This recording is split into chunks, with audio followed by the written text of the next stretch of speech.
reduce those, because what I would see is a significant jump on reliance of those services. And what we will have is a very dynamic political spectrum that will broadly expand those, thus massively increasing taxation for all of these different programs. And they would actually raise taxes, saying, don't you want to keep people's heat on up in the north?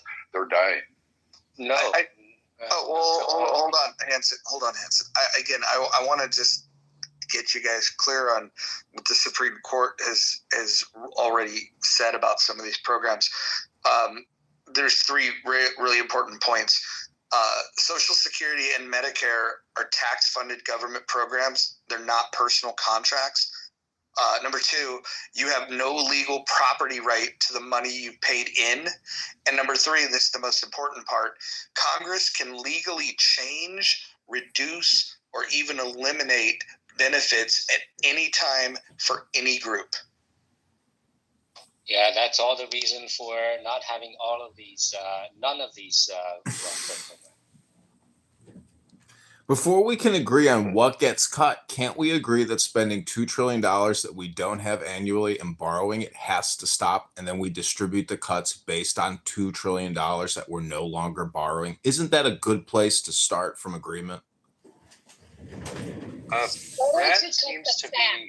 Why don't you get the fat from the top, the third-party management company that makes billions of dollars, right? Why don't we do that?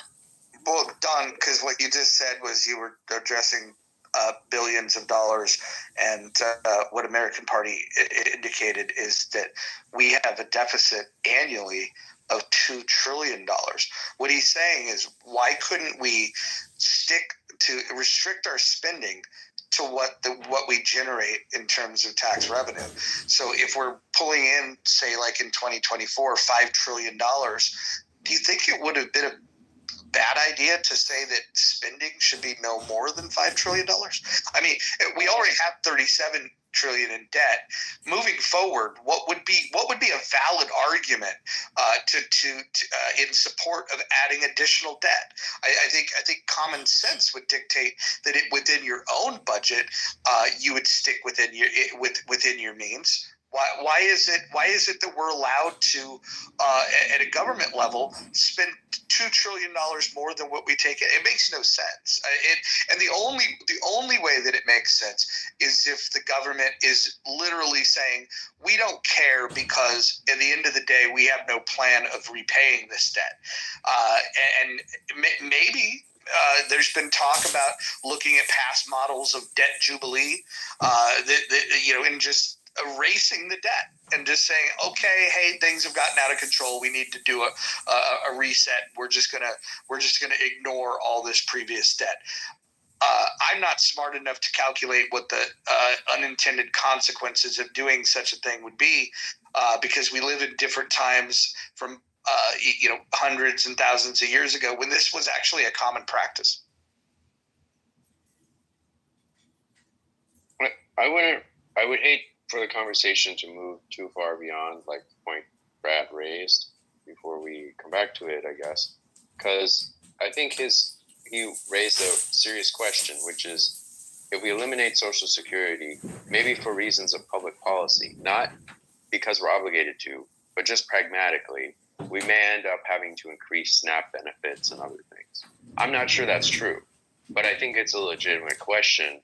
Like, if we remove some elements of the social safety net, well, what is going to prevent us from having to make it up through other elements of the social safety net? Maybe we just need a society, maybe that just needs to be our steely-eyed, glare and like hardness and tough love. Maybe that's what's going to prevent it. But then we need to be prepared to do that. Jason, my point in bringing that up is because I'll also add the dose of realism into the political fray that we have. So if the success is to say, hey, we're going to offer a buyout, but the Social Security program is definitely ending, so you can get your buyout now, collect your money, move on, and then we'll focus on the debt. I think it's an interesting one. I think you'd have to work on it, but I think it's a good rabbit hole to go down, and it could be fruitful. But my concern is then on the political spectrum, because remember, we're not the only ones in charge. We're not the only ones that are focused on the debt, because there's massive amounts of other people